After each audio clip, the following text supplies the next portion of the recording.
There's a lake in the heart of Asia that holds 1/5 of all the world's liquid freshwater. It's more than all the 5 Great Lakes have together. Even if all the rivers on our planet suddenly changed their direction and set on a mission to drain this lake, it would take them a whole year to finish the job. I'm talking about the deepest lake in the world, Lake Baikal. If you decide to go all the way down to its deepest point, prepare for a journey of almost 5,400 feet. The descent takes several hours, but the rift floor of the lake is way deeper, between 5 to 7 miles beneath the surface. It means it could be even further down than the Challenger Deep, which is the deepest known place on Earth. The amount of water it has would be enough for everyone on Earth to have something to drink for up to 50 years. This mighty giant of a lake replenishes its water completely every 383 years. Baikal has a great delivery crew of over 300 rivers and streams, bringing their waters right in. And only one river flows out of Baikal, the Angara, which is headed straight for the Arctic Ocean. Baikal isn't only the deepest, but also the oldest existing freshwater lake in the world. It formed at least 25 million years ago. It all began when the Earth's crust decided to play Tetris and created the lake and the surrounding mountains. At some point, Baikal must have been just a humble riverbed, but then tremors and fractures shook the Earth, and the distance between the shores got bigger. Water levels rose thanks to the melting glaciers. Then, several lakes formed and later merged into one. Baikal is one of around 20 lakes in the world that are older than 1 million years. And since it wasn't disturbed by glacial periods, it's a perfect research ground for scientists. Its deep-drilled core sediments can tell a lot about the climate of our planet in different periods. Since Baikal is in a rift basin with 2,000 seismic tremors per year, the lake is deepening and still growing in size. Its shores drift apart at around the same rate as South America and Africa are moving away from each other, so it has all the potential to become an ocean. Another thing Baikal has in common with the oceans is that it has water rich in oxygen, even at its lowest depths. This is one of the reasons why the fauna of the lake is so incredibly rich. It's home to over 2,500 various animals and 1,000 plant varieties. Around half of them are unique and only exist in this area, like the endemic algae, the Baikal omul fish, and the Baikal oilfish. There are also some bears, elk, and lynx living on its shores. They must appreciate the fact that the temperatures around the lake are always higher than the rest of Siberia, thanks to its huge water mass. Most Baikal dwellers prefer to stick to the bottom of the lake, but there's one brave guy you'll meet if you decide to visit. Meet the Baikal seal, also known as Nerpa. It's the only true freshwater seal in the world. Nerpa's eyes are so cute it nearly landed the part of Puss in Boots in Shrek. Nerpa in Boots sounds good to me. These huge eyes are there to help them follow their favorite pelagic fish underwater. There are other seal kinds that can handle freshwater or use it to breathe, but these cuties spend their entire lives in it. But wait, how did seals, which are supposed to be oceanic creatures, end up in a lake miles and miles away from the sea? About 400,000 years ago, during the Pleistocene era, these adventurous creatures traveled up the river and drainage systems that connected Lake Baikal to the Arctic Ocean. The ringed seal that still lives in the Arctic is believed to be the Baikal seal's closest ancestor. Today, Baikal seals are confined to their freshwater home because of the changes in waterways. And they seem to be pretty happy with their home as they can choose from a huge variety of food to eat. The seals mostly hang out in the north and central areas of the lake, but move south in the winter. The lake gets covered with ice, which they use as a chill-out zone, just like their oceanic cousins use rocks or the beach. Since at least 1969, Lake Baikal has had some mysterious ice rings pop up randomly here and there. At some point, they got so big that the astronauts even spotted them from space. The rings usually appear in late April, but can be there in January or May. Scientists couldn't crack the code on how these rings form for a while. They had all sorts of theories, and the most popular involved methane gas bubbles from the lake's depths. But then, scientists noticed that some of the rings were in shallower waters, where gas emissions don't happen. So, an international team of scientists decided to solve the mystery. They traveled to Lake Baikal, drilled holes in the ice, and dropped sensors into the water. In 2016, when they started the research, they heard that 2 vans had gotten stuck in the mysterious ice rings. Once they had analyzed the data from the sensors, it turned out that the secret behind the rings was warm eddies flowing clockwise under its ice cover. The currents were less intense in the center of the eddies, so the ice above them was thicker at the edges. The waters of the lake are so clear that you can see some extremely deep parts up to over 130 feet down. This is thanks to the surrounding mountains that send off melting ice right in. Plankton that live in the lake also helps clean the floating debris. When this crystal clear water freezes, it forms an unusually thick and see-through layer of ice. The wind likes to play sculptor on Baikal and creates one-of-a-kind pieces of art here. It picks up water, which, of course, freezes into the most unusual designs. Frozen bubbles and icicles you've never seen before. The location and geography of the lakes and the cycles of melting and refreezing create the perfect conditions for this ice workshop. And you can even see rocks that seem to be floating. The bottom of the rock freezes to the surface of the ice. Then, the strong winds wear away the surroundings, leaving a perfect pedestal for the rock. If you think the floating rocks look eerie, how about Baikal's version of the Loch Ness Monster?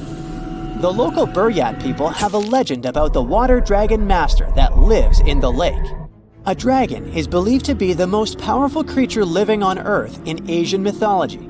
They believe there are 4 dragons living in the 4 seas, each responsible for one of the cardinal directions. Baikal is the North Sea in this story. The image of this dragon is supposedly etched in ancient petroglyphs on the cliffs of Baikal. There's also a hefty stone slab that looks like a monument dated back to somewhere between the 3rd and the 9th century BCE, depicting a mysterious water monster. Imagine the stories this stone could tell, echoing the whispers of a bygone era and leaving us to unravel the enigma of the Baikal cliffs. The legend says that a local warrior was chasing the dragon. He finally reached the largest Baikal island of Alkan. He was ready to face and defeat the dragon, but the beast turned into a beautiful girl, and they got married. That's one unusual twist to a classic defeat the dragon and take the girl story. So, local legends describe that dragon as a giant sturgeon with an almost gator-like snout and armored body. In reality, the mythical monster must be one of the many huge fish living in the lake. They can afford to grow to several feet in length thanks to the high levels of oxygen in the water. Beluga sturgeon can weigh several thousands of pounds, lives up to 50 or 60 years, and never stops growing. You rub your eyes, trying to make sense of everything. Perfect circular holes in the bottom of the ocean floor off the coast of Big Sur in California. You have no idea how this happened, even though you're a marine biologist who's been practicing it for years. You go through some of the old records and find out that these holes have been around since the 90s. In 1999, a ship-mounted sonar conducted a survey and found 5,200 of these pockmarks, or large holes over 500 square miles, on the ocean floor. They look like moon craters underwater. You contact your team and get the robot ready to go down and explore the scene and bring back a few samples. You and the team drive to the coast and hop on the boat. You're sitting inside controlling the robot with a joystick. Your teammate sets the robot in the water and drives it down. Everything seems normal near the surface, but as the robot goes lower, the pockmarks start appearing. A bunch of boats swift past you, making you lose your balance and focus. The robot turns on the flashlight so you can see better. But as it goes lower, the resolution is less crisp.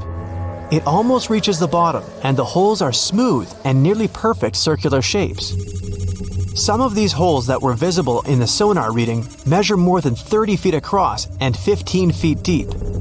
You show the rest of your teammates the images, and they're shocked. The robot continues swimming, but there appear to be more holes all around. Many of them are too small for the scanner to capture from above. These microdepressions are steep and have sort of tails going in a certain direction. It's possible that the currents underwater played a role in their shape. Everywhere the robot swims, there are new holes all around. After a couple of hours, the robot goes back to the boat with some samples. You take them back to the lab and study them.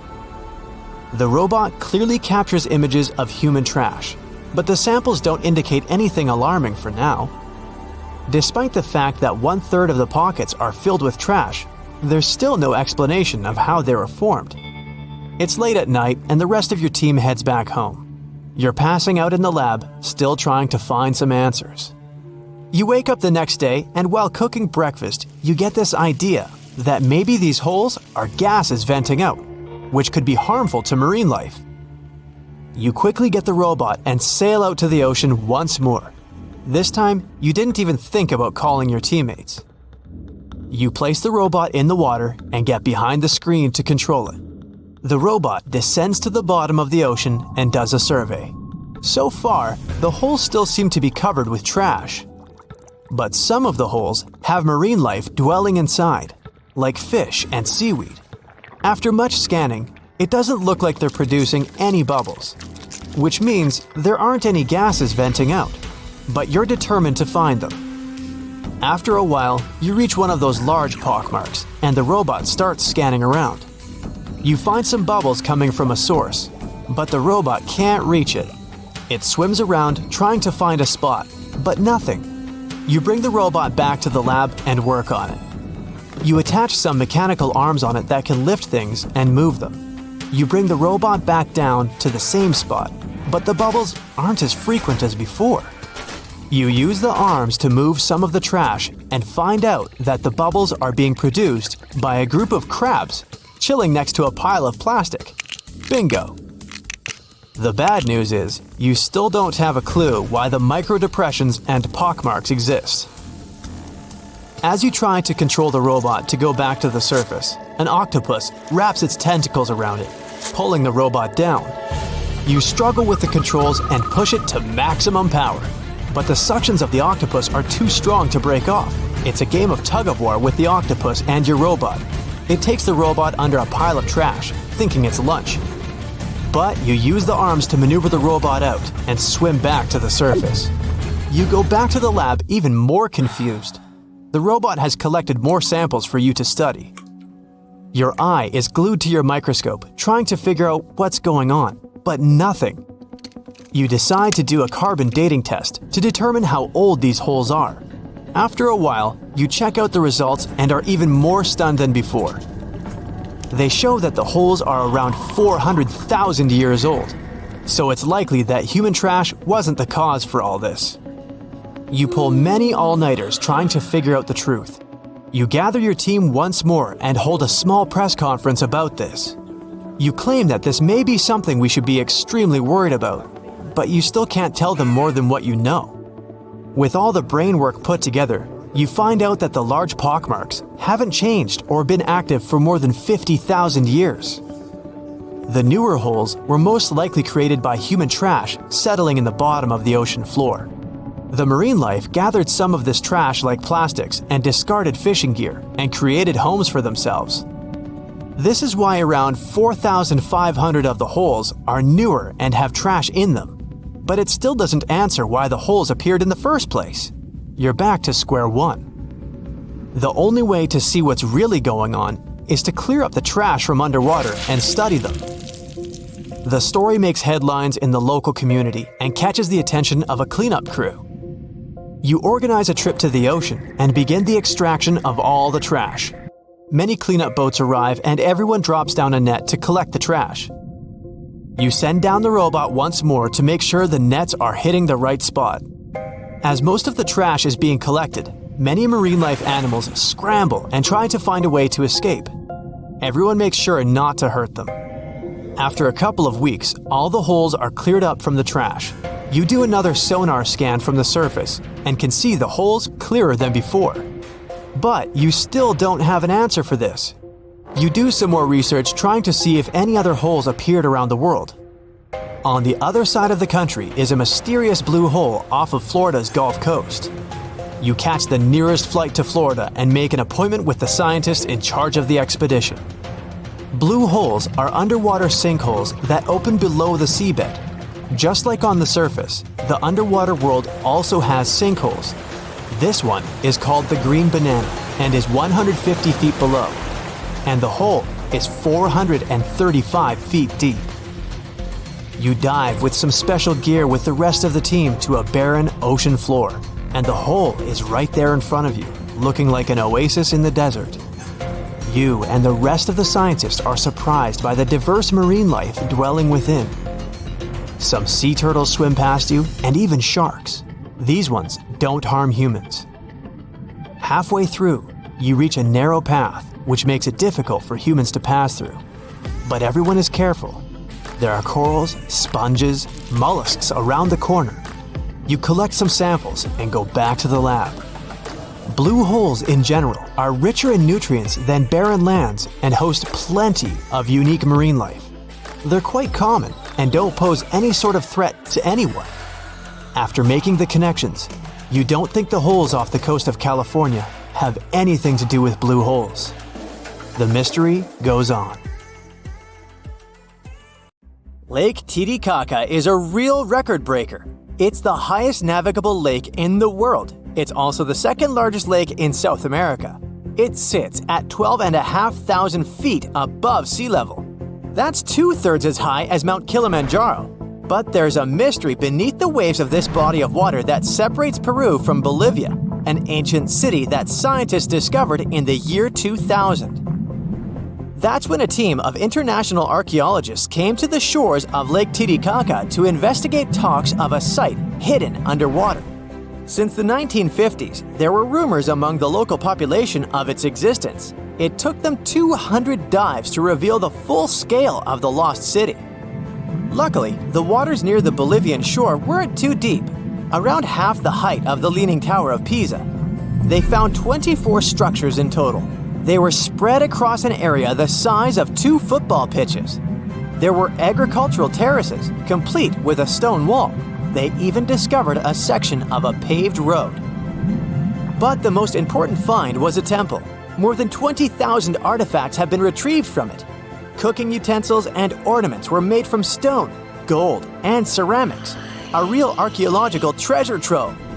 The local Bolivian authorities are planning together with UNESCO to open an underwater museum. The idea is for the structure to float on water. They want to share the cultural heritage of Lake Titicaca with the whole world. But how old are these precious finds? The experts' estimate is between 1,000 and 1,500 years. Individual artifacts were even 2,000 years old. So who lived in the area around that time? If the Incas were your first thought, sorry, you're wrong. The Incas lived after this period. They established their capital in Peru in the 12th century. The people who inhabited the lost city were the Tiwanaku. This civilization was the largest in the region at the time. Their land was located in parts of present-day Bolivia, Peru, Chile, and Argentina. The name of their capital was Tiwanaku. No surprise there. They constructed it on the shores of Lake Titicaca, making it one of the highest urban centers ever. At its height, the city had 10,000 residents. This was between the years 500 and 1000. For comparison, these were the early Middle Ages in Europe.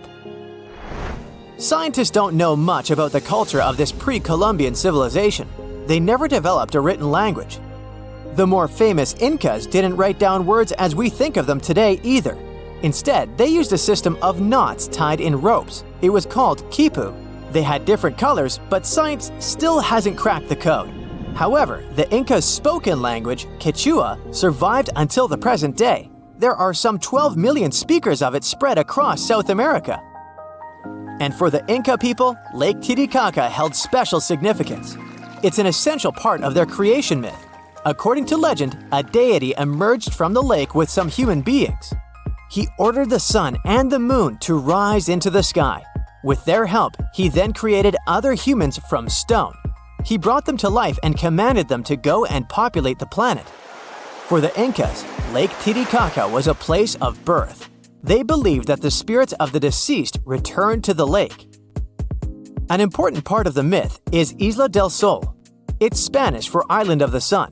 It's a tiny island in the Bolivian east part of Lake Titicaca.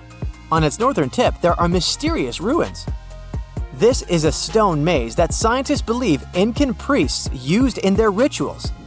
The labyrinth of stone is not the most impressive sight on the island. In its south part, there are 206 stone steps that lead to a fountain. Some even believe this is the famous Fountain of Youth. Anyhow, the fountain sits in the shade, so it's definitely a lifesaver after climbing all those stairs. At least visitors don't have to worry about the heat. The average summer temperature is just 57 degrees Fahrenheit. The Incas have influenced the history of Lake Titicaca in another strange way. Some 500 years ago, they started entering the territory of the native tribes. To escape danger, they constructed an artificial island and sailed away to safety. Even when the Incas were long gone, the natives continued the tradition. Today, there are some 120 of these human-made islands floating in the northwestern part of the lake. They are home to around 1,300 people.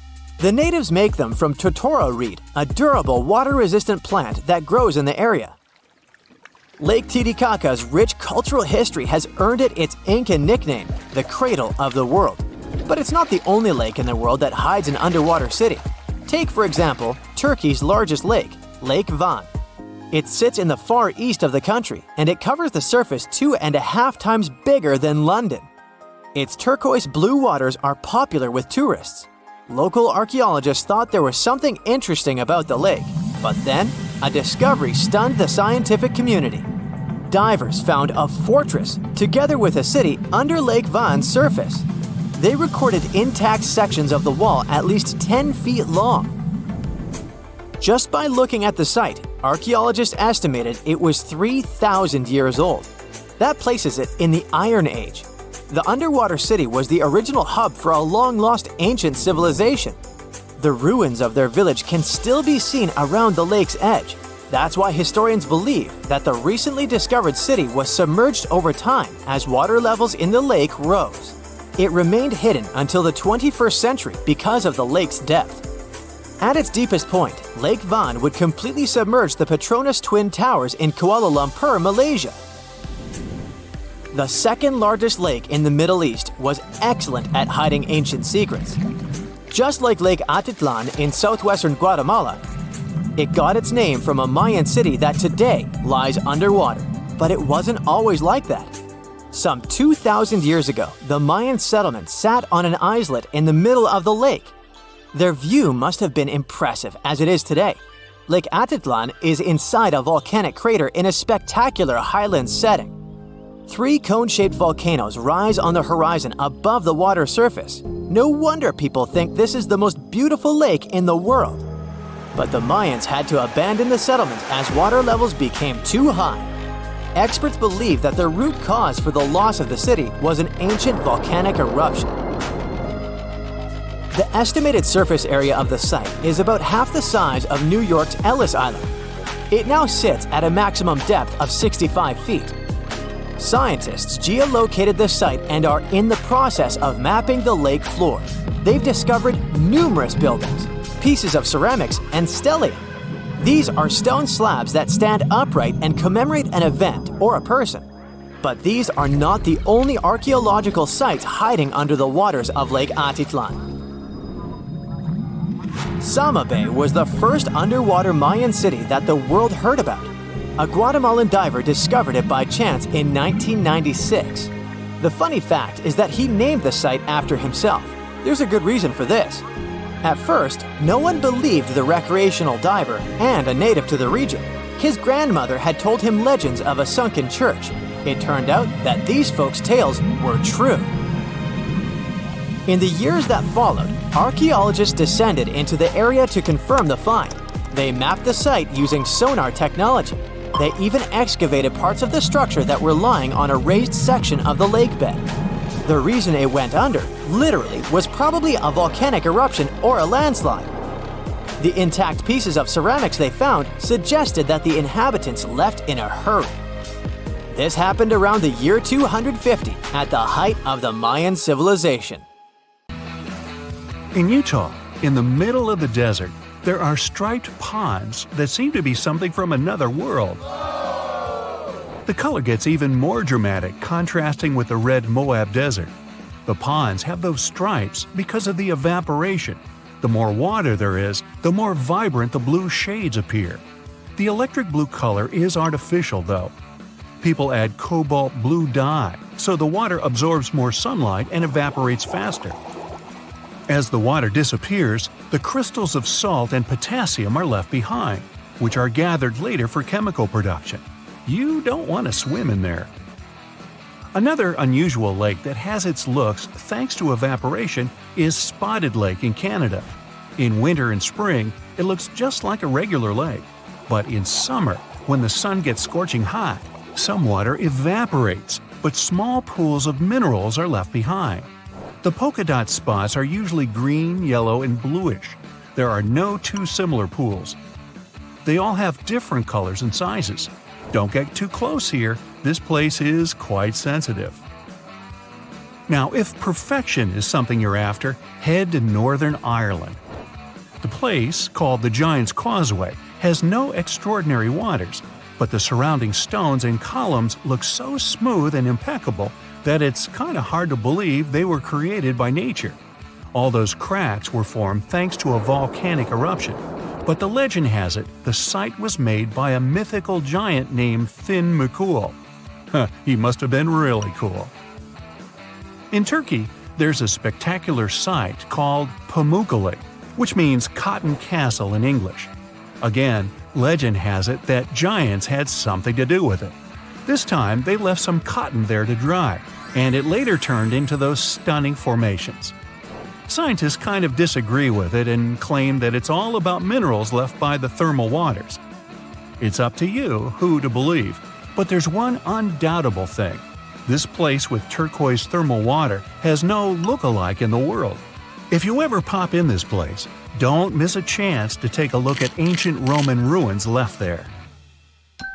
Back in 1802, humanity spotted something they never saw before: the pink water. Nope, it wasn't some fancy strawberry lemonade or something. It was an actual source of flamingo pink water.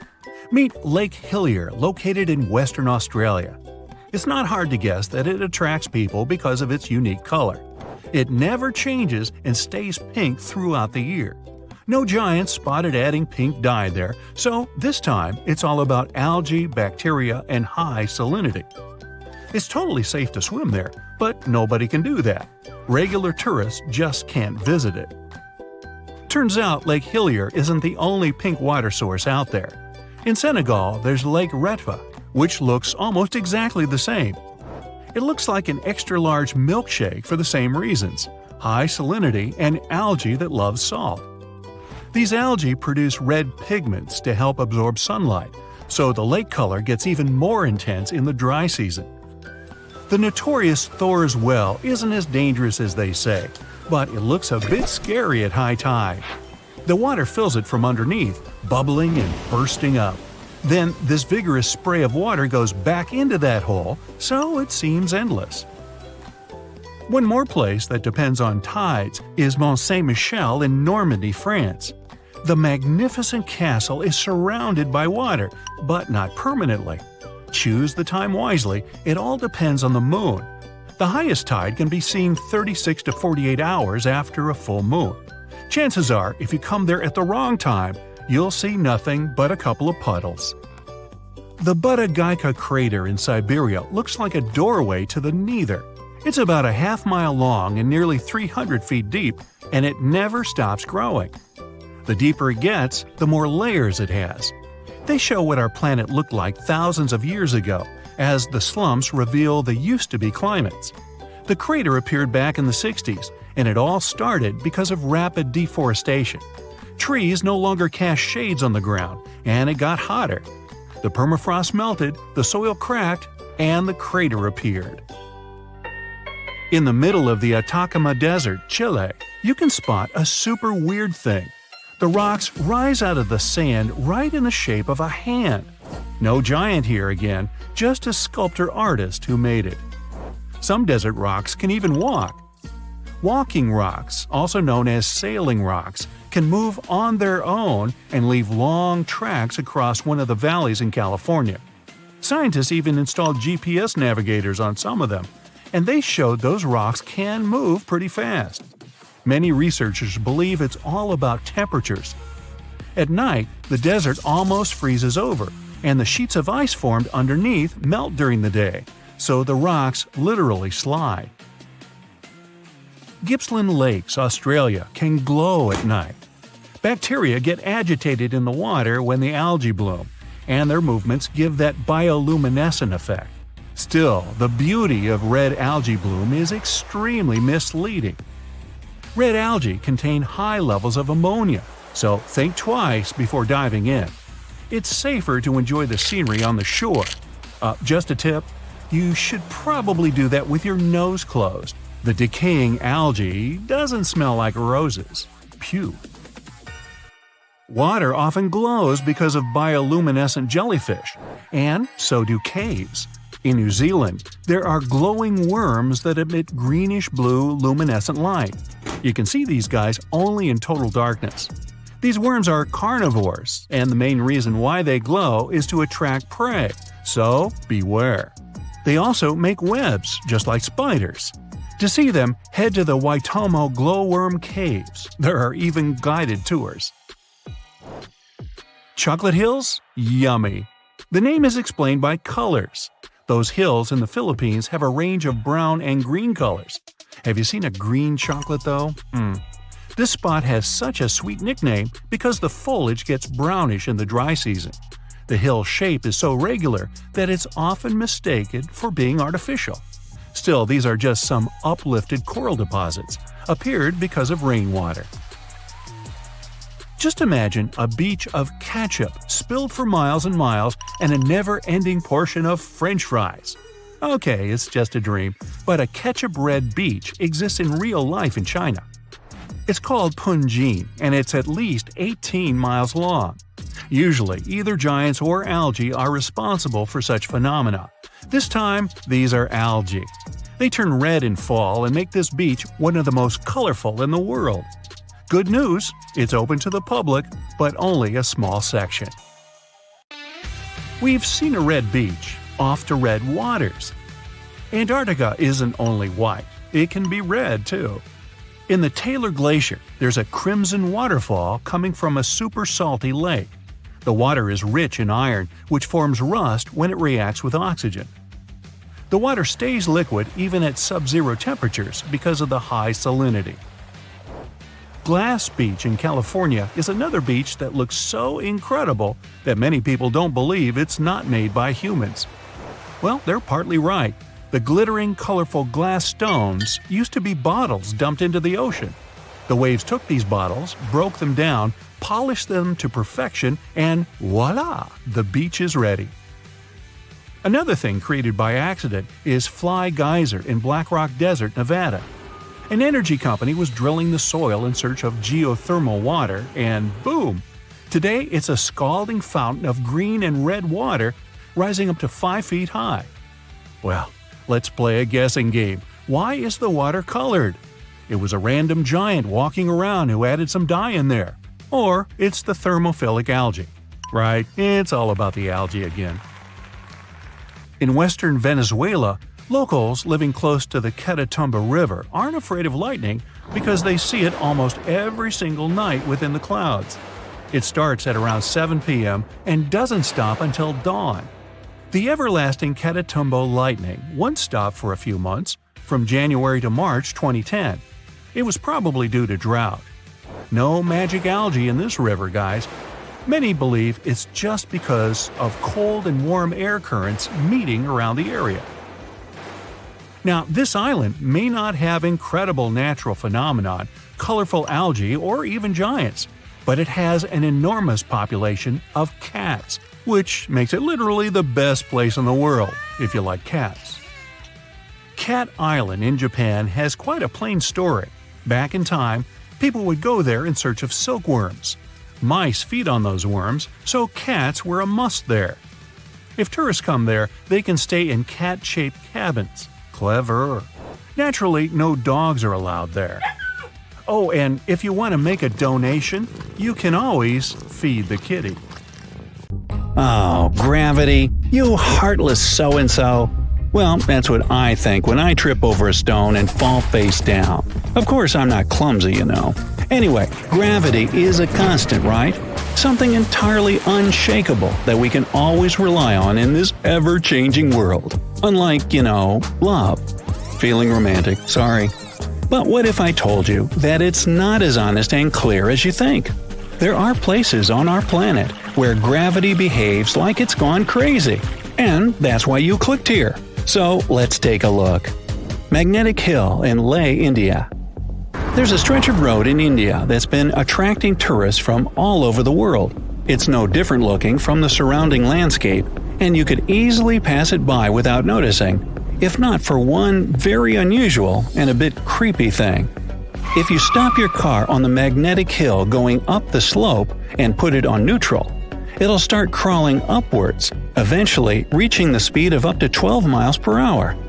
They say there's some sort of magnetic force at work here that tugs cars up the hill, hence the name. On top of that, even airplanes are said to gain altitude above this place. Skeptics offer another explanation, though. It's just the lay of the land that creates an illusion of going upwards, while in fact you're moving down the hill and vice versa. Whatever the truth, I'd like to see it for myself. Would you? Tell me down in the comments. The Crooked Forest, Poland. Near the village of Nowa Czarnowo, there's a forest in the depth of which you can find a strangely looking pine tree. Planted in the 1930s, there are 400 trees that sharply twist to the north almost at the roots, and then grow upwards in a semicircle.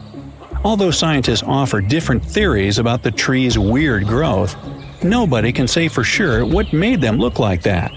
Some say it's people who did it, while others believe it's a gravitational anomaly that somehow pushed the trees down.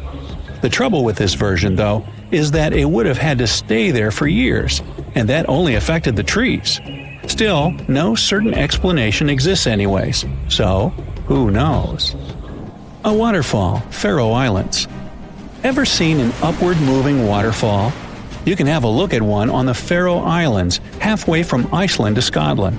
But if you were expecting me to tell you an unbelievable story about a mysterious force pushing the water up the rock, then sorry, no such thing here. The truth, however, is quite jaw-dropping anyway. The winds in this place are so powerful that they lift the water and throw it back up. I guess it was this kind of wind that allowed Mary Poppins to travel on her umbrella. Sounds good. In fact, this waterfall is not unique. There are several more places on Earth where winds create an illusion of defied gravity. For example, there's the Kinder River in England that has a waterfall constantly struggling with the wind. It's so strong that half of the Cascades water seems to just fly up without ever touching the bottom of the drop. Hoover Dam in Nevada, USA. If you ever get up to the top of the dam, which is about 726 feet high, you can try a little trick. Take a bottle of water and pour it over the edge. You'll see the water flow up instead of spilling down. Once again, this isn't really any magic or unnatural phenomenon. The wind up here is simply too strong for the water to fall, just like with the waterfall on the Faroe Islands. Here, though, it looks even more impressive since you can do it yourself. Dokkaebi Road, South Korea. Another gravitational anomaly located on a road. Locals once found out that if you put an empty can or a bottle on the ground, it will immediately start rolling uphill.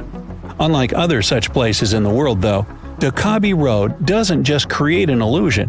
When you walk down the slope, you don't feel as if you're going up. Everything's pretty normal. But once you put down an object that can roll, it will do that in the opposite direction than it should. Local authorities were quick to get the idea and put a signpost directing curious tourists to the mysterious road. Golden Rock, Burma. If you happen to be in Burma, these days it's also called Myanmar, make sure to visit this well-known site. A gold leaf-covered boulder sits upon the edge of a cliff, and a small pagoda is built on top of it. The impressive thing about the rock is that it only lightly touches the cliff for support. In fact, it looks like the boulder will fall any minute now, but it has been standing like that for centuries. On top of that, the pagoda built upon it is not really a recent addition, so it's quite an unusual sight to see. The rock seems to be saying, "Gravity? I don't care about that stuff." The legend has it that what keeps the boulder in place is a single strand of Buddha's hair. Well, I don't know about that, but you can check out the rock for yourself and see that it's not attached to the cliff by anything. And yet, it's not budged for 2,500 years. Something must be at work here, huh? Stone of Damasco, Argentina. If there ever was a thing that said, "I defy gravity" out loud, it's the Stone of Damasco. The huge 300-ton boulder stands precariously on the edge of a cliff and rocks a little bit from side to side in the wind. People even checked it by putting glass bottles under one of its edges. They exploded with another movement of the rock. Unfortunately, today you can't see this wonder of nature as it was a century ago. In 1912, the boulder suddenly dropped from its perch, which it had occupied for literally hundreds of years. The people in the nearby town of Tandil were so sad about this event that 95 years later, in 2007, they decided to restore the stone. Well, not exactly put it together chip by chip. They made a plastic replica of the rock and put it on the same spot and even in the same position. So even today, coming by Tandil, you can see its famous balancing boulder. More of a symbol now, of course, because it's no longer rocking and only weighs 9 tons. But instantly recognizable nonetheless. Devil's Tower in Wyoming, USA. Remember this place from the movie Close Encounters of the Third Kind? If not, you should go watch it, but not right now. This place doesn't make you feel like you're witnessing some magic and doesn't really trick gravity right before your eyes. Sounds almost boring compared with the rest of the sites on my list, right? But the true mind-blowing feature of Devil's Tower is that scientists can't explain how it came to existence in the first place. You see, it's an 867-foot rock formation with walls so steep they're basically vertical. But that isn't even the main thing. This piece of stone just rose amid rolling plains of Wyoming with nothing like it for miles and miles around. So how is it that such a flat landscape could have suddenly given birth to something so tall? Theories abound, but nobody has the answer yet. My theory? Well, perhaps here is where the Earth has a giant outie belly button. Well then, you come up with a better theory. Oregon Vortex, USA.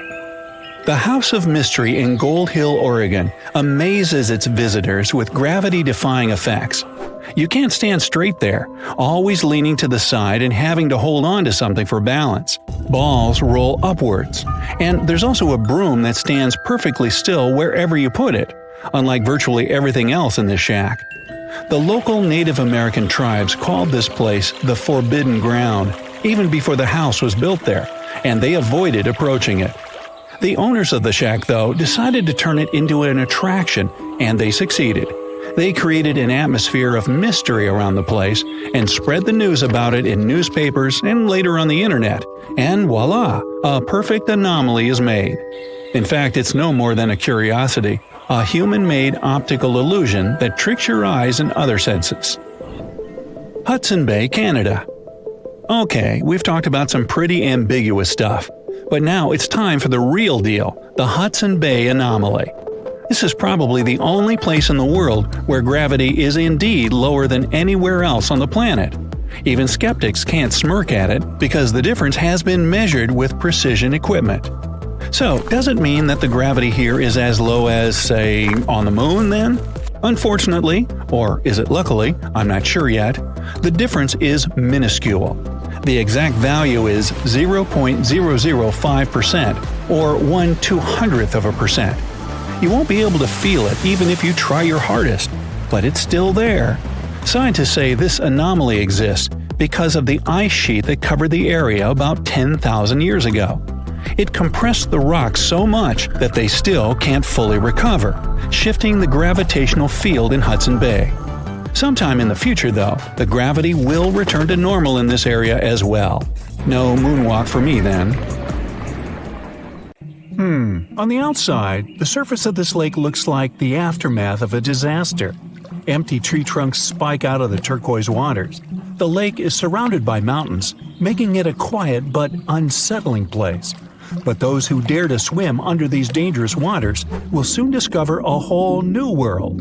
This isn't the beginning of a fairy tale, it's the actual story of Kayindi Lake, located in Sati, Kazakhstan.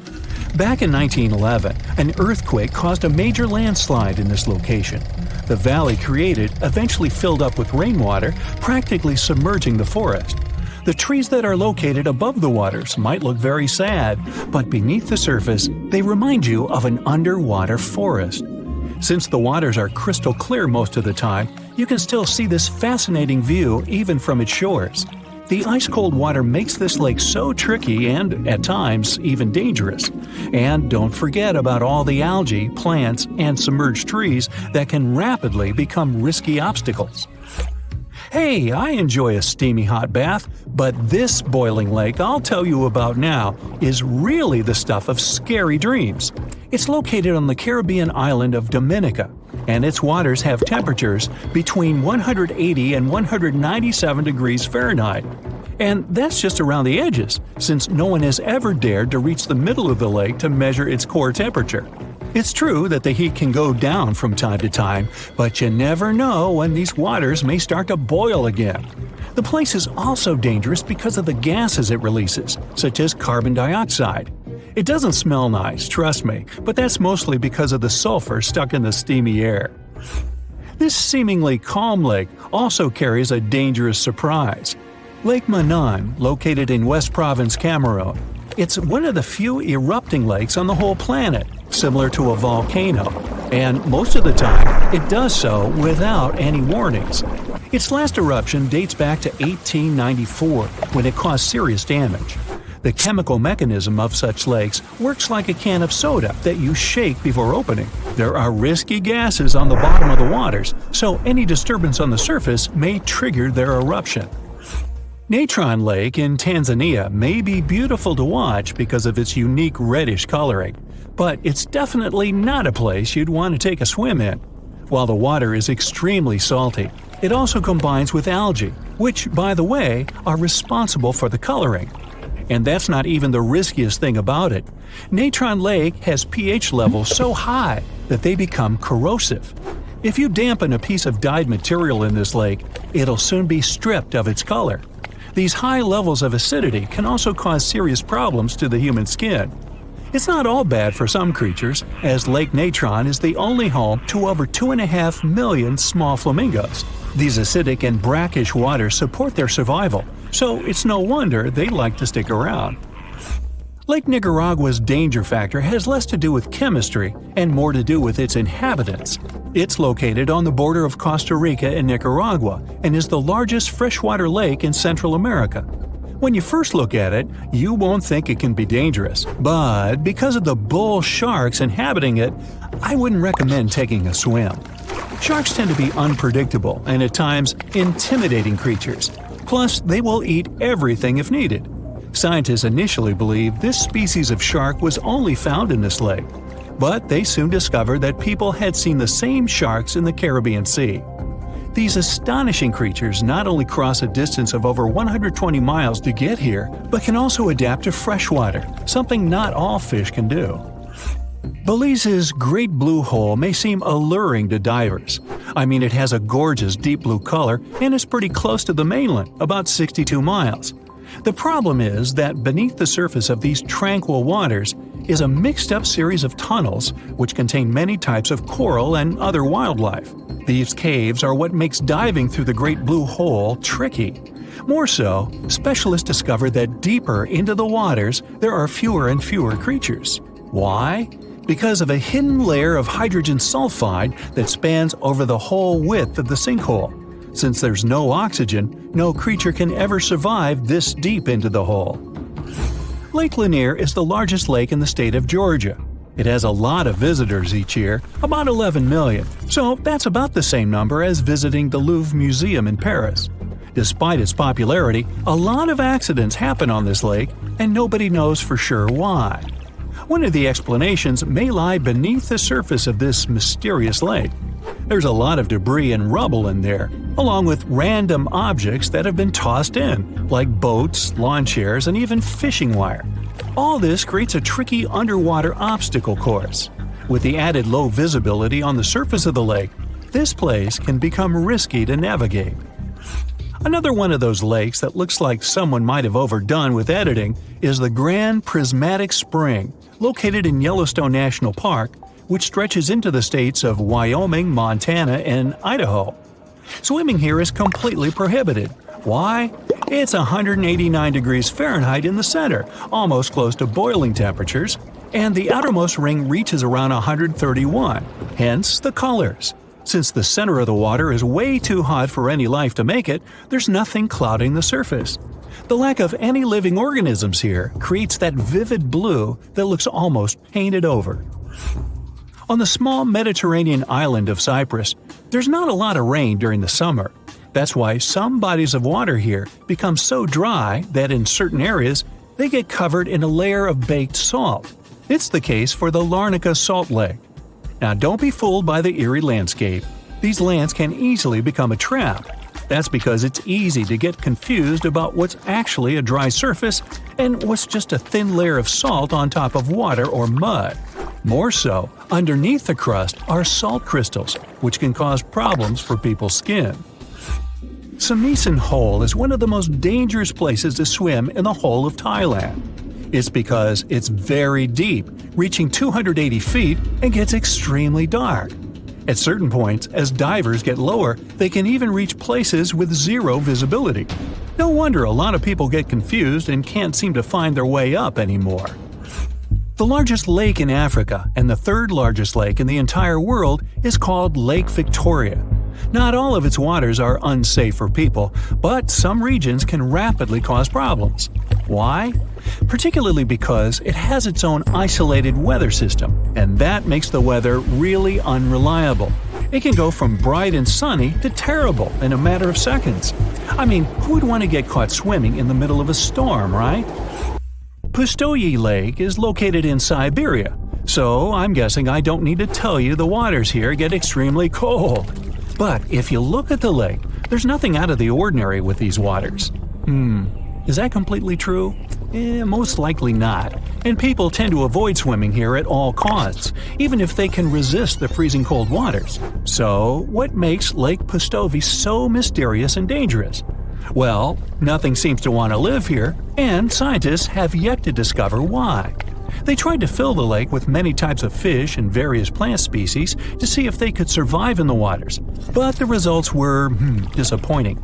Since we don't know exactly what makes it so difficult to survive here, don't go running for your swimming trunks just yet. It's best if you stay away. Hey, you don't have to tell me twice. For years, scientists have been struggling to explain bizarre sounds, some repeating, some heard only once, that come from the dark depths of the ocean. From bewildering hums to worrying bloops, the water transmits outlandish acoustic phenomena. One of these mysterious noises got named the upsweep. For the first time, this long train of sounds was registered in 1991 in the Pacific Ocean. One of the most unusual things about this signal is that it keeps changing, as if trying to confuse researchers even more. Like some unearthly howl, it varies from high to low frequencies and then back again, and you can hear it better in the spring and fall than in the winter and summer. Why the upsweep? It's simple. The sound travels from the bottom of the ocean towards its surface, as if sweeping up. Scientists do have a theory explaining this phenomenon: the activity of undersea volcanoes. Hot lava pouring into ice-cold ocean water could theoretically create such noises, but there's no proof found yet. Plus, the sound has been declining since 1991, even though it can still be detected. The bloop is the name given to an ultra-low frequency and incredibly powerful underwater sound that was recorded in 1997 by the U.S. National Oceanic and Atmospheric Administration. The bloop continued for approximately 1 minute. Having started from a low rumble, it gradually rose in frequency. It also kinda mimicked the noise created by marine animals, but its volume was so great that no living creature known to science could have made it. When the bloop occurred, underwater microphones managed to record it from a distance of 3,000 miles away. Rumor has it that the noise might have something to do with the fictional half-octopus monster Cthulhu, or some other colossal deep-water creature. But if you don't believe in monsters, science has another explanation: iceberg fracturing. The thing is that ice quakes recorded in the Scotia Sea resemble the mysterious bloop a bit too much for it to be a coincidence. The whistle resembles this annoying sound when a kettle of boiling water is telling you it's time to make a cup of tea. But even though it may not be as blood-curdling as some other bizarre ocean sounds, it doesn't make it any less mysterious. Plus, the whistle is very elusive. In 1997, only one underwater microphone was able to pick it up, and therefore, researchers didn't manage to pinpoint the source of the noise. The most likely cause of the sound is an eruption of one of the submarine volcanoes. Have you ever heard of Julia? No, not your neighbor. I'm talking about this otherworldly sound. Listen to it.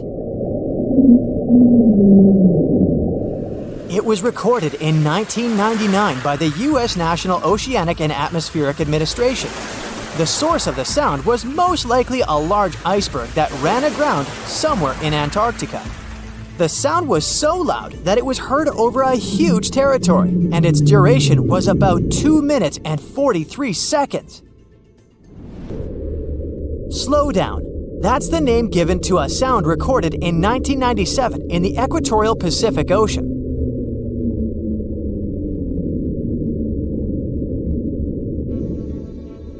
The sound was called this way because it slowly decreased in frequency over 7 minutes or so. It's been picked out a few more times since it was recorded for the first time. The source of the sound isn't very mysterious. Most likely, it was produced by a massive iceberg that became grounded in Antarctica, or it was caused by moving ice. By that, I mean the friction produced by a large ice sheet moving over land. The loneliest whale sound is often called the 52 Hz whale because the animal that creates it calls at a unique for these creatures frequency. When you listen to this sound, it sounds like a low bass note. At the same time, it's much higher than the normal frequency of the whale call, which rings between 10 and 40 Hz. Interestingly, scientists have been listening to the world's loneliest whale for decades, but haven't managed to figure out its precise location. Nobody knows whether the mammal is male or female, what species it is, or if the animal is still alive. After all, for the last time, its call was recorded in 2004. Earth-shaking booming sounds have been reverberating off some parts of North Carolina for more than 150 years. Called Seneca guns, they're most often heard near the coast. The sounds are so powerful that they often rattle window panes and sometimes vibrate entire buildings. They can last from 1 to almost 10 seconds. Even though scientists haven't cracked this mystery yet, there are some theories. They range from earthquakes to severe distant storms and quarry blasts. But even though the ground trembles every time the phenomenon occurs, no seismic activity coincides with these events.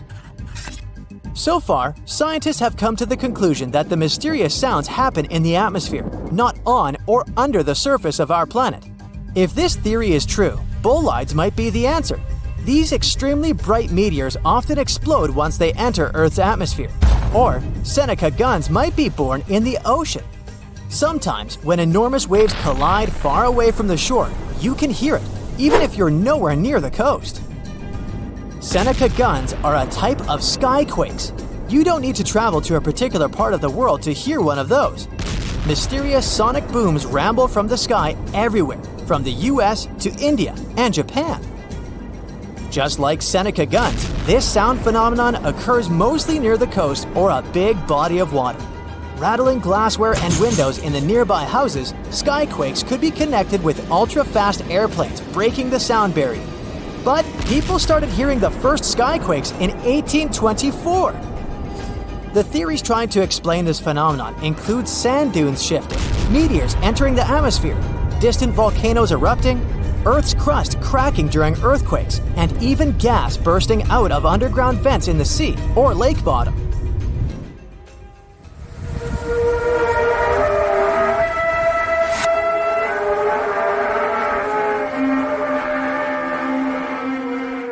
In different countries all over the world, people get paralyzed with fear after hearing otherworldly trumpet sounds that seem to be coming from the sky.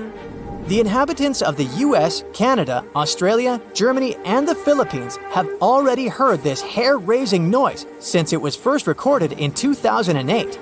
These sounds are sometimes called the sound of apocalypse. And although until recently, nobody could understand the origin of the sounds, NASA claims that there is nothing to be afraid of. The noise can be coming from our own planet. Usually, it's quiet and thus inaudible to the human ear. But when it gets louder, the outcome is the very trumpet sounds that scare people all over the world. Bristol hum started in the 1970s when hundreds of Bristol inhabitants began to talk about a bizarre noise audible only at night.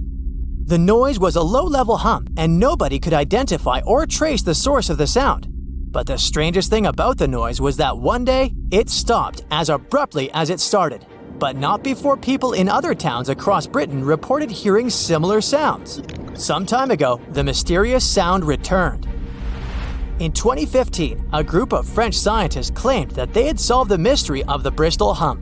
They stated that the culprit was ocean waves that made the ocean floor vibrate. But while it was all good and well, it didn't explain why the sound was around for only several years or why it chose to return. If you ever come to the town of Taos in New Mexico, don't let another strange and unexplained phenomenon send you running for the hills. This phenomenon is a faint, low-frequency hum ringing in the desert air and grating on your nerves. Even stranger, only 2% of people who live in Taos hear this noise. But for those who do, it's unstoppable torture. On top of that, everyone describes the sound in a different way, from a quiet whir to an eerie hum or even persistent buzz. And while some people believe that the Taos hum is the result of unusual acoustics, the others suspect a bad case of mass hysteria. No one has located the origin of the hum yet. You're strapped in a boat cruising down the Amazon River with the sun scorching hot. As you check out your map, your boat starts rocking back and forth. The water is starting to get more intense, so you hang on for dear life. You tuck your map in your pocket and try to take control of your boat. You strike some jagged rocks and duck low to avoid tree branches. Your boat strikes a large rock out of nowhere and capsizes. You're swimming in the murky green water. While you're trying your best to get ashore, your boat gets washed away. Underneath the water lies a whole new world of bizarre and dangerous animals. Candiru fish are snake-like creatures that can grow up to 16 inches long. Arapimus can weigh more than an adult male and are taller than most basketball players. They are the biggest freshwater fish in South America. They have a hybrid gill system that forces them to pop up to the surface every 5 to 15 minutes to breathe in oxygen for their large swim bladder.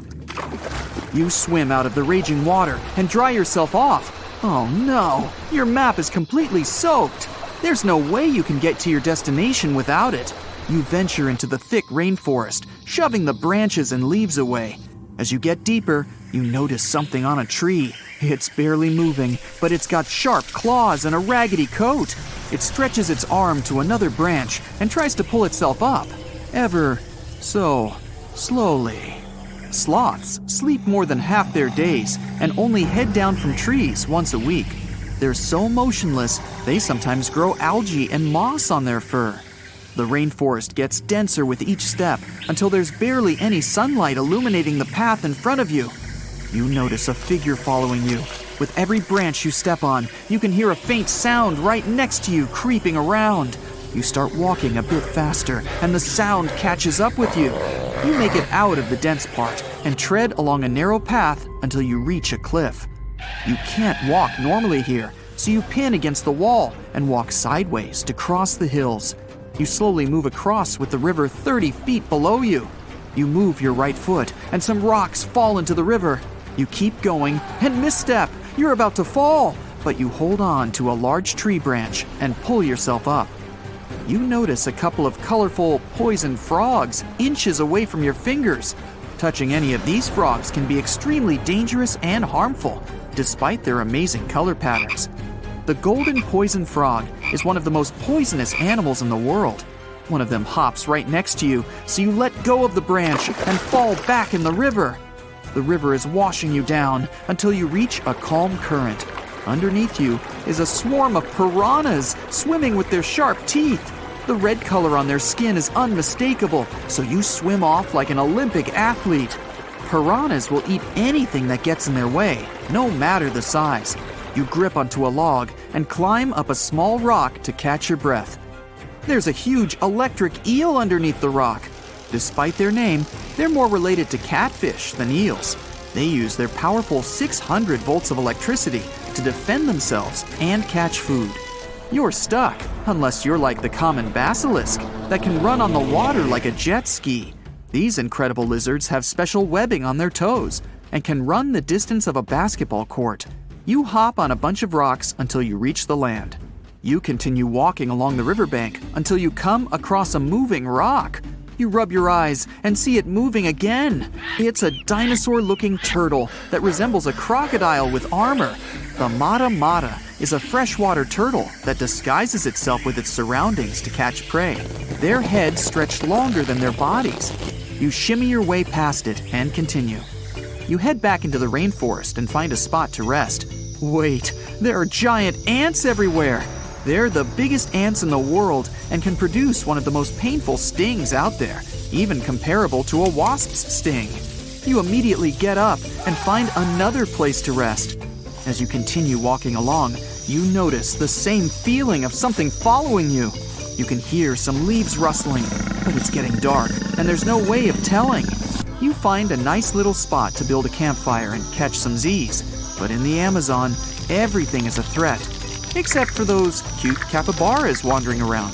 They live in groups next to water sources. They're also the biggest rodents in the world. You don't need to worry about them if you're stuck in the middle of the Amazon rainforest. Suddenly, you feel something slithering up next to you. You look down and see a massive green anaconda just about to constrict you. They are the heaviest snakes in the world and can grow up to 20 feet long and have a huge appetite. You get up and sprint your way out of there. All right, you found a decent cave to crash in. It's daytime again, and you're still alive. You continue walking along the rainforest. You were able to find some breakfast to boost your energy for the rest of the day. You spot something on a tree that looks like a branch, but it's actually a potu, a master of disguise that can spend days motionless on broken tree branches. These bizarre birds use those branches as their permanent home, where they lay their eggs and chill all day. You continue your way through the rainforest and see a Brazilian wandering spider crawling on a tree branch right in front of you. 8 of these species can be found in the Amazon area. They are some of the most aggressive and venomous spiders out there. So, you make a big detour and walk away from it. You feel someone walking next to you again, but you still can't figure out what it is. You see a steep cliff with a waterfall hitting a large lake ahead of you. Looks peaceful, until you see a team of black caimans gathering around the shore. They're the biggest predators in the whole Amazon ecosystem and feed on anything that moves. It's a good thing you're on high ground, otherwise, whoa! You slip and fall down the river, right on the deep end. So far, no caimans spotted you. You swim underwater and try to get to the opposite end of where the reptiles are. As you climb out and dry yourself off, you notice some large black spots on you. You try pulling them off, but they've latched on pretty hard. The Amazon giant leech finds its target by tracking movement and shadow. Once they attach themselves to the skin, it's extremely difficult to extract them. The The best way to do so is to slide your finger next to its mouth and pull it off slowly. Ugh.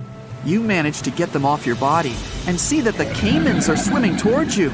You're pinned to the wall with the lake of hungry reptiles approaching. Suddenly, a pink dolphin jumps out of the water and splashes all over them. They can grow larger than humans and are the celebrities of the Amazon. Scientists think they get their color from the blood capillaries on their skin. The Amazon even has bull sharks swimming around. These carnivorous giant fish are threatening to humans and can swim in both saltwater and freshwater. These sharks prey on anything within their reach, including other sharks. The dolphin distracted the caimans, so you climb up the cliff and try to find the best way to escape. Opened jaws waiting for you to fall into the pit are right below you. You're lucky enough to escape to the top, but as your arms pull you up, the first thing that you see is a jaguar looking straight at you. It's the creature that's been following you this whole time. You get up while it starts circling you, timing its strike. You know that you can't take on a jaguar, nor can you outrun it, so you grab a large tree branch from the ground to defend yourself. It jumps at you, but you duck down in time. The jaguar lands in the water far away from the caiman crocs. It's a good thing these large kitties are excellent swimmers. You pick yourself up and continue. And to your surprise, you find your boat again. You fix it up and sail your way out of the Amazon. Whew! Now, the next time you travel the world on Google Maps, check out this lake in Finland that is shaped just like the country itself. This lake was modified by humans in the north of the country and is an exact model of the country on a 1 to 10,000 scale. In the 1980s, Arctic tourism and skiing above the Arctic Circle was booming. A local company decided to build a hotel and plenty of holiday cabins here. The pond, shaped like Finland, was supposed to bring more tourists to the area. They managed to finish it in just 1 week with 2 excavators, a tape measure, and a few sticks. And I must say, they did a great job. If you don't like long elevators, head to Hanover, Germany. One of the outdoor elevators there only travels for a few inches, and the whole experience takes a few seconds. It has become a real star on social media after some tourists posted footage of it, so you might have to wait in line to enjoy your short ride. In case you're wondering what's the point of this elevator, well, it's installed at the local train station. Every inch counts when you're traveling with heavy luggage or have limited mobility, so it's a good way to navigate within the station. Gummy bear fans, you might want to know that your favorite chewy treat has enough energy in it to start a fire show. If you drop 1 gummy bear into an ignition tube with a small amount of molten potassium or sodium chlorate in it, it will quickly disappear in a ball of fire with an impressive fume cloud.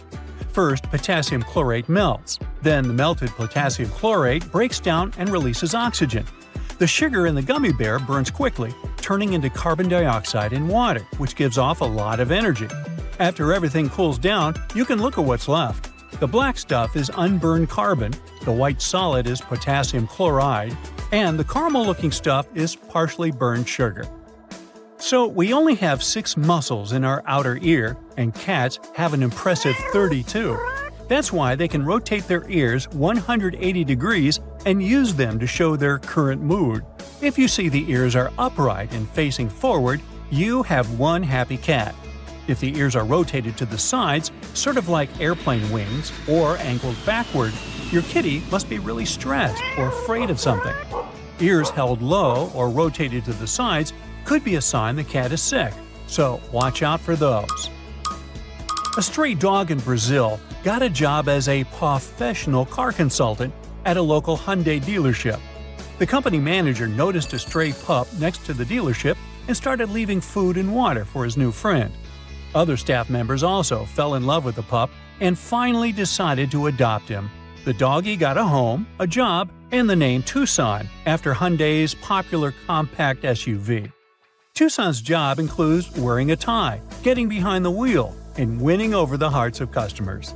You can see from the company's social media that he excels at all these tasks.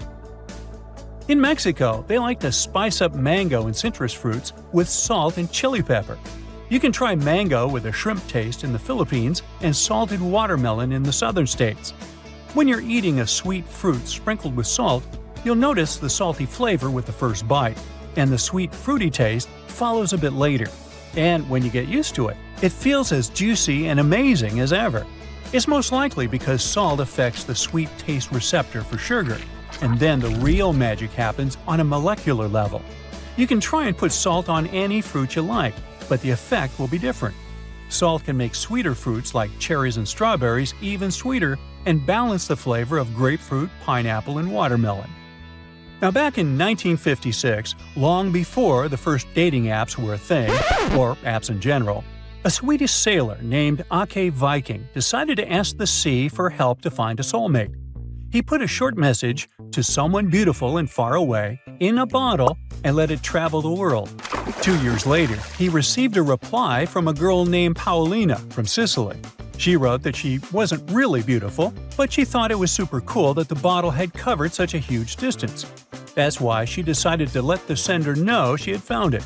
Well, they became pen pals, and after a while, you guessed it, Viking moved to Sicily to marry his one and only Paulina. That unique pattern on your fingertips stays with you for your entire life. If you happen to damage your fingerprint somehow, or develop some skin condition that can change them, they'll still grow back within a month. As you grow older, the skin on your fingertips becomes less elastic and the ridges get thicker, but the pattern still doesn't change. It just becomes harder to scan. If you work as a bricklayer, though, or have to handle certain chemicals, you might lose some details in your beautiful natural pattern. But no worries, once you stop doing those activities, you'll get your fingertips back. Unless maybe you're a meat cutter. If you still believe in the 5-second rule, there's some bad news for you. When your food hits the floor, it instantly becomes a bacteria magnet. Researchers discovered that moisture, surface type, and contact time all play a role in how badly contaminated your food will get. Food with high moisture levels, like juicy watermelon, are more likely to get in trouble fast. In a different study, researchers swabbed the floors around the University of Illinois in a lab, hall, dormitory, and cafeteria to see how many organisms they could find. Even on dry, sterile surfaces, germs relocated onto cookies and gummy bears in less than 5 seconds. For some foods, it took less than 1 second for the transfer to begin. The first Barbie doll was made in 1959, but her great-great-great-grandmother comes from ancient Rome. Archaeologists found some incredible sarcophagi during construction work in Rome in the 19th century. One of those had a 9-inch long doll next to its owner. The head and body were made from a single piece of ivory. Its arms and legs were separate and connected with a clever nail mechanism, allowing them to move. Its face was so detailed that it looked like a tiny portrait. The doll even wore a tiny gold ring with a key on its finger and had a small ivory box full of jewels, tiny mirrors, bone combs, and the remnants of accessories. But Ken was nowhere to be found. In case you're looking for a new job and you love to cuddle, there might be an opening for you. As weird as it sounds, a professional snuggler is a real job. There are several companies that provide cuddling services and look for staff members who are ready to give hugs and snuggles and listen and support people who really need it. Now, anyone can give hugs to others, but you need to be trained in professional cuddling to make money out of it. You will need to learn to set boundaries with your future clients without hurting their feelings and to mentally care for others without giving away too much of your own personality. Famous scientist Nikola Tesla knew that the whole world would go wireless back in 1900. He mentioned that devices no larger than a watch would be able to transfer signals precisely. Back then, it was a revolutionary idea the scientist got while conducting experiments at one of his labs. Tesla was so confident about the success of his idea that he even convinced famous banker J.P. Morgan to invest money in his project. The World Wireless System involved a tower shaped like a mushroom on the shores of Long Island. It was supposed to transmit messages, phone calls, and images to ships across the Atlantic Ocean. Sadly, because of financial issues, the tower was never finished. Oh well, it all turned out now, didn't it? Hello, distinguished guests, and welcome to Aquarium Bright. Here, you will get to see the most dangerous sea and ocean creatures. But don't let what I said mislead you. It's very well possible for you to come across one of these underwater animals during a walk on the beach. So take a look at them carefully now, and you might just avoid a disaster. Is it fish or is it stone? What you're looking at is commonly known as the stonefish, but its fancier names include the dornorn and the sinancia. If you're into diving and observing the underwater, you might already have come across one without noticing. Its appearance makes it almost impossible to distinguish it from a real stone due to its gray coloration and mottled appearance, especially if you're wearing fogged snorkel goggles, so you better pay attention because otherwise the consequences can be unfortunate since stonefish are the most venomous fish known. Although some types of stonefishes are known to live in rivers, and most of them are found in coral reefs near the tropical Pacific and Indian Oceans. Their needle-like dorsal fin spines stick up when they're disturbed or threatened and inject the poison they contain. The most common reason why stonefish stings occur is swimmers stepping on them without realizing it. However, you don't need to be in the water to get stung. Since they can survive out of the water for up to 24 hours, you'll have to watch where you step when you're at the beach as well. Those who got stung by stonefish describe their experience to be extremely distressing. Their venom can result in infection, and in some cases, it is known to cause shock and paralysis. It might come as a bit of a shock, but despite its bad reputation, stonefish is edible if it's prepared properly. When the fish is heated, its venom breaks down. And if the dorsal fins, which are the main source of its venom, are removed, raw stonefish is served as part of sashimi too. This creature might look like it came out of a science fiction movie, but it's very much real. Say hello to the blue-ringed octopuses. Don't be deceived by their small size, which can range between 5 to 8 inches including their arms, because they're packed with venom to cause great damage to as many as 26 people within minutes. Just like stonefishes, blue-ringed octopuses are found in the Pacific and Indian Oceans, from Japan to Australia. They typically live on coral reefs and rocky areas of the seafloor. Some may also be found in tide pools, seagrass, and algal beds. Blue-ringed octopuses are not aggressive in nature. When they're not seeking food such as crabs or shrimps, or searching for a mate, they often hide in marine debris, shells, or crevices. It's only if they're provoked, cornered, or handled that they get dangerous to humans.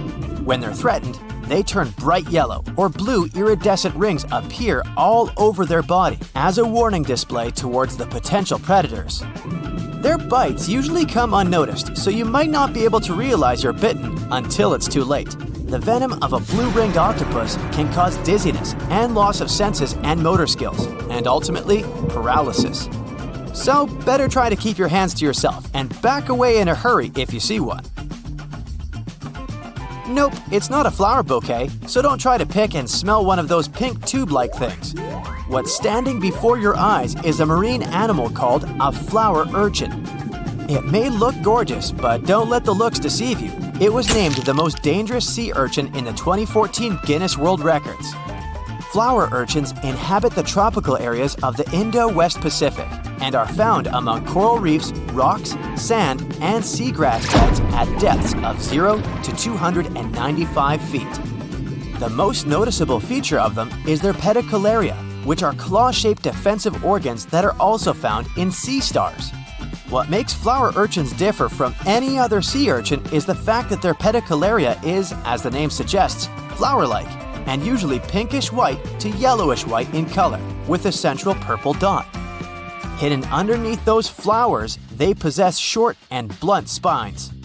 Although many sea urchins deliver their venom through such spines, flower urchins deliver their venom through their pedicularia, or flowers.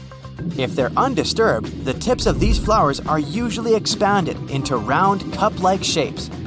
On their surface, they possess tiny sensors with which they can detect threats, and once they contact such threats, these flowers immediately snap shut and start injecting venom.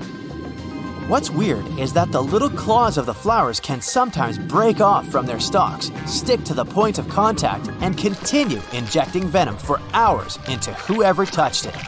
Yeesh! Looks like a giant puddle of melted strawberry ice cream, right? You wish. It's a lion's mane jellyfish, which is also called giant jellyfish, Arctic red jellyfish, or hairy jelly. They're known to prefer cool water. That's why they can mostly be found in the Arctic, northern Atlantic, and northern Pacific Oceans. But it's possible to spot them around the British Isles or in the Scandinavian waters too. Lion's mane jellyfish are one of the largest known species of jellyfish. They get their name from their long, flowing hair-like tentacles and can reach lengths up to 10 feet. And although the average bell diameter of a lion's mane jellyfish is around 20 inches, they can sometimes attain a diameter of over 7 feet. The largest lion's mane jellyfish recorded was seen in 1865 off the coast of Massachusetts. It was measured to have tentacles around 125 feet long and a diameter of 7 feet. To help you picture it, this is longer than a blue whale. Lion's mane jellyfish hunt by extending their tentacles outward and creating a trap to catch their food. Since they have around 1,200 stinging tentacles, the fish would have to be extremely lucky to be able to escape them. The sting of a lion's mane jellyfish is usually not life-threatening, but you would still want to avoid swimming into its tentacles because it can be very painful to humans. And if you see one washed up on the beach, better not touch it because it can still deliver a sting long after they've been on the shore. Fun fact, the lion's mane jellyfish appears in the Sherlock Holmes story, The Adventure of the Lion's Mane, as a suspect. But don't worry, we won't give you any spoilers. The last marine animal you're seeing now is a sea snake, and yes, they are different from eels. There are 69 identified species of sea snakes. Most of them can be found in the tropical and subtropical waters of the Indian and Pacific Oceans, and they have been around for millions of years. To make things easier, scientists have separated all different species of sea snakes into two categories: true sea snakes and sea kraits. Whereas true sea snakes spend almost all their time at sea kraits can spend some time on land as well. If you see a snake on the beach, you can tell whether it's a land or sea snake by looking at its tail. If it's paddle-like, then that's a sea snake you got there, but make sure to keep your distance in both cases. All sea snakes need to surface regularly to breathe since they have no gills. That's why you can come across one while swimming. If that happens, you better swim away as fast as you can because most sea snakes have more venom than the average cobra or rattlesnake. However, since they only attack if provoked, bites are quite rare. One more cool fact about sea snakes: they are the only reptiles to give birth in the oceans. The majority of sea snakes keep the eggs within themselves and give birth to nearly fully formed snakes while swimming. That's except for the yellow-lipped sea krait though. They come onto land to lay eggs of their little ones. Remember the stonefish from the beginning of our tour? They're hunted by sea snakes. Blame the food chain.